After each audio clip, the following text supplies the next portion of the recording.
अस्सलाम वालेकुम नाजरीन, मैं हूं मोहम्मद ज़रीफ़। आज अपनी नई वीडियो के साथ आज हम बात करेंगे इस्लामाबाद के थाना शालीमार में दर्ज एक मुकदमे की। इस मुकदमे में जो है वो एक ख़ातून की जानिब से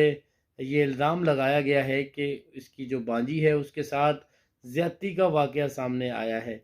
ज़्यादती के या इस तरह के जो वाक़यात हैं वो तो आए रोज़ सामने आते रहते हैं, लेकिन इस मुकदमे की जो सबसे ख़ास बात है वो ये है कि इस मुकदमे में फ़रहान नामी शख्स के साथ पाकिस्तानी क्रिकेट टीम के जो स्टार क्रिकेटर हैं यासिर शाह, उन्हें भी नामज़द किया गया है। इस मुकदमे में ख़ातून की जानिब से टेस्ट क्रिकेटर यासिर शाह पर भी संगीन किस्म के इल्ज़ामात लगाए गए हैं और इस ज़्यादती के मुकदमे में उन्हें भी उस खातून की जानिब से नामज़द किया गया है। इस्लामाबाद के सेक्टर F10 की रिहायशी खातून हैं ये। थाना शालीमार में दर्ज जो मुकदमा है, उस मुकदमे के मतन के मुताबिक खातून का कहना है कि टेस्ट क्रिकेटर यासिर शाह को काफ़ी अरसे से वो जानती हैं और 1 जून को वो इस्लामाबाद से लाहौर गईं यासिर शाह के घर पर, तो साथ उनकी एक बांजी है, वो अपनी बांजी को भी साथ लेकर गईं और उनका ये कहना था कि उनकी जो बांजी है, उसकी उम्र 14 साल है और वो मैट्रिक की स्टूडेंट है। उनका कहना था कि वो अपनी बांजी के साथ यासिर शाह के घर गईं और उसके बाद वापस आईं। लेकिन उसके जो है वो ढाई 3 महीने बाद उन्होंने देखा कि इनकी बांजी जो है वो ख़ामोश है और काफ़ी परेशान भी है, डिस्टर्ब भी है। जिस पर उनका कहना है कि मैंने अपनी बांजी से पूछा कि ये क्या मामला है? तुम क्यों परेशान हो? क्या मसला है? तो उस पर खातून का कहना है कि मेरी जो बांजी है, उन्होंने मुझे बताया कि जब मैं यासिर शाह के घर में गई थी आपके साथ, तो यासिर शाह के घर में वहाँ फरहान नामी एक लड़के ने मुझसे व्हाट्सएप पर जो है मुझसे नंबर लिया और उसके बाद वो लड़का जो है वो मेरे साथ व्हाट्सएप पर जो बातें करता रहा, दोस्ती के दावे भी किए और साथ-साथ उस खातून का ये भी कहना था कि उनकी बाजी ने उसे ये भी बताया है कि वो लड़का फरहान खुद भी बात करता था और अपने साथ जो यासिर शाह है वो भी मेरी बाजी से बात करते थे। इन दोनों ने बेला फिसला कर जो है वो मेरी बाजी को जो है शीशे में उतारा और उसके बाद उस खातून का मज़ीद ये कहना है कि उनकी बांजी ने उन्हें ये बताया कि वो जो है वो 14 अगस्त का दिन था और 14 अगस्त की तारीख को वो जब ट्यूशन पढ़ने से गईं और वापसी पर जो है फरहान नामी लड़के ने, जो यासिर शाह का दोस्त है, उसने इसे जो है वो एक टैक्सी पर बिठाया और उसके बाद टैक्सी पर बिठाने के बाद इस्लामाबाद के सेक्टर F11 में सुगरा टावर के कमरा नंबर 409 में वो मुझे लेकर गया और वहाँ जाकर उसने दस्तदराज़ी शुरू की और दस्तदराज़ी के बाद उसने ज़्यादती की और ज़्यादती के साथ-साथ उस शख़्स ने मेरी वीडियो भी बनाई और ज़्यादती करने वीडियो बनाने के बाद उसने टेस्ट क्रिकेटर यासिर शाह से भी मेरी बात कराई और यासिर शाह से धमकी दिलवाई, जिसमें उनका ये कहना था कि वो मशहूर बैनुल-अक़वामी क्रिकेटर हैं। अगर मैंने उनकी बात ना मानी तो वो मुझे किसी भी केस में जो है वो फँसा देंगे। दूसरी बार फरहान मुझे इस्लामाबाद के सेक्टर F11 में वाक़या जो बैरिस्टा कैफ़े है वहाँ लेकर गया और उसके बाद कैफ़े के ऊपर एक रूम में ले जाकर इसने ज़्यादती का निशाना बनाया।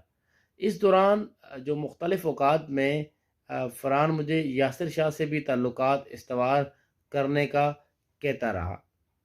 खातून का कहना है कि जब मुझे ये बात पता चली तो उस वक़्त 11 या 12 सितंबर की ये बात है, तो उस दौरान मैंने यासिर शाह को कॉल करके इस तमाम तर मामले से आगाह किया। तो उस खातून का कहना है कि यासिर शाह ने आगे से जवाबन जो है मेरे से मज़ाक की और मज़ाक करते हुए मुझे कहा कि आप फरहान से जो है अपनी बांजी की शादी करा दें, मुझे कम सिन लड़कियां पसंद हैं, तो हम दोनों का काम चलता रहेगा। जिस पर उस खातून का कहना है कि मैंने यासिर शाह को गालियाँ दी और गालियाँ मैंने उसे दी, तो जिस पर यासिर शाह ने मुझे संगीन नताइज की धमकियाँ दी। उसने ये कहा कि मेरे फ़ौज के आला ऑफ़िसर और पुलिस के जो आला ऑफ़िसर हैं वो मेरे दोस्त हैं और मैं तुम्हें जो है वो किसी मुकदमे में फँसा दूँगा। खातून का एफ़आईआर में ये भी कहना है कि यासिर शाह ने मुझे घर में घुसकर जान से मारने की धमकी भी दी और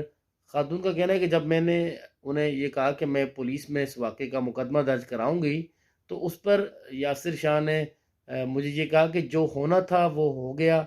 आप फ़रहान के साथ अपनी बांजी का निकाह करवा दें और 18 साल की उम्र तक मैं आपकी बांजी का जो है वो उसका जो भी अखराजात होंगे वो तमाम तर अखराजात मैं ख़ुद बर्दाश्त करूँगा। ख़ातून का एफ़आईआर में ये भी कहना है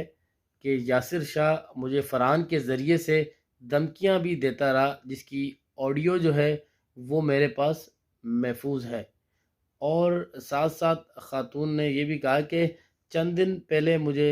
जो है 2 से 3 दिन पहले मुझे यासिर शाह की कॉल आई थी और यासिर शाह ने मुझे कहा कि इस्लामाबाद के सेक्टर F6 में सेकंड कप कैफ़े है, वहाँ पर आप फ़रहान से मुलाकात करें। तो ख़ातून का कहना है कि जब मैंने वहाँ पर सेकंड कप कैफ़े में मुलाकात की तो वहाँ पर एक सहाफ़ी भी मौजूद था। ख़ातून का कहना है कि मुझे उस सहाफ़ी के सामने फ़रहान ने जान से मारने की धमकियाँ दी। यासिर शाह ने अब मुझे कहा है कि मैं जो है वो 22 दिसंबर को इस्लामाबाद आ रहा हूँ, तो आप अपनी जो आपकी भांजी है उसे आप भेजें। अगर आपकी भांजी मुझे खुश करेगी तो मैं तमाम तर जो मामलात हैं वो मैं तय करूँगा। अगर आपकी भांजी मुझे खुश नहीं करेगी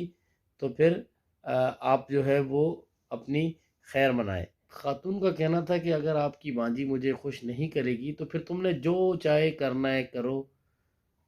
और साथ-साथ मुकदमे का जो मतन है उसमें ये भी लिखा है कि खातून का कहना है कि यासिर शाह और उसका दोस्त जो फरहान है वो अपने शीशा कैफ़े सेंटर के ज़रिए कम उम्र लड़कियों को जो है वो अपने जाल में फंसाते हैं, उनको ज़्यादती का निशाना बनाते हैं। ये संगीन किस्म के जो इल्ज़ामात हैं वो टेस्ट क्रिकेटर और पाकिस्तानी टीम के इसके स्टार क्रिकेटर यासिर शाह पर लगाए गए हैं। इस बारे में मैंने इस्लामाबाद पुलिस के जो अफ़सरान हैं, तर्जुमान हैं, उनसे भी मेरा राब्ता हुआ।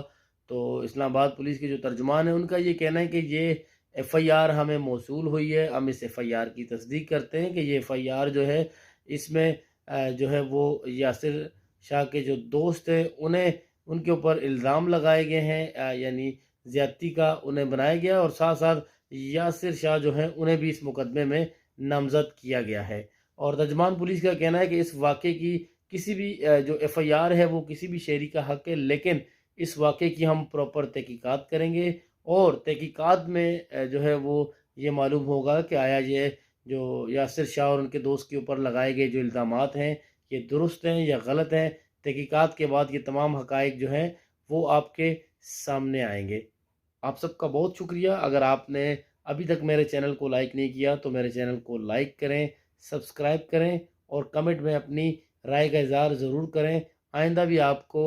मालूमाती और दिलचस्प जो वीडियो हैं उनसे मैं अपने इन व्लॉग के ज़रिए आपको आगाह करता रहूँगा। अल्लाह हाफ़िज़।